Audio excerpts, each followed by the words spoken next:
Hey guys, here going to machine manifold. I just want to show this. I can't remember who I seen it. I seen it on YouTube somewhere, and then never did it that way, and just thought I would do a little video on doing it. So if you have a manifold like this that has nowhere really to hold it, there is jigs that you can make and hold it in vices, but this is the easiest way that I've found to do it. So what you do is you just take a skim cut off the top of the manifold, obviously as long as you can do that. Some manifolds won't allow you to, but I only had to cut off, I think it was like 33 thou from the top of that ridge, which is not very much. For you guys that don't know, I'll show you how much 33 thou is, because I realize that a lot of you guys maybe don't know.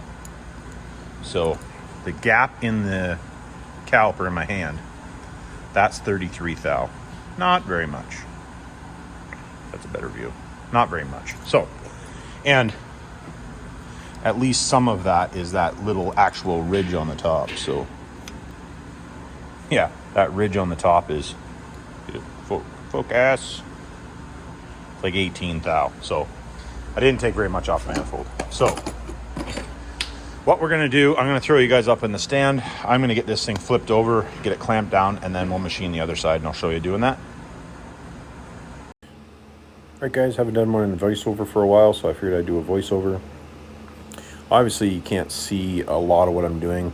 It's hard to get the camera up by the machine, being I have to put it in a stand, and the stand kind of has to be out of my way. But anyways, I'm using basically a big face mill, and the face mill isn't big enough to go one shot across, so I have to do two across. But the reason I like using it is that it seems to chew up the rust a lot better than using the fly cutter. When you use the fly cutter, it chews it up real bad. So or chews up the fly cutter carbide, I should say.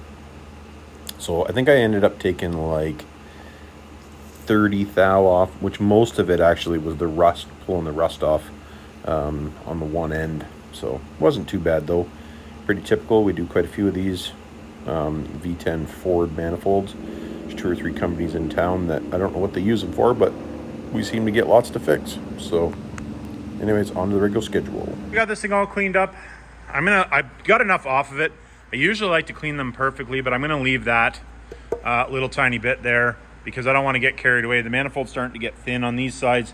They have like a little recessed piece in here, so it makes it pretty thin. I don't want to get too carried away, being that it is an old manifold anyway, and it's like 99% better than it was. So like, subscribe, hit me down in the comments, and remember, it's not rocket science.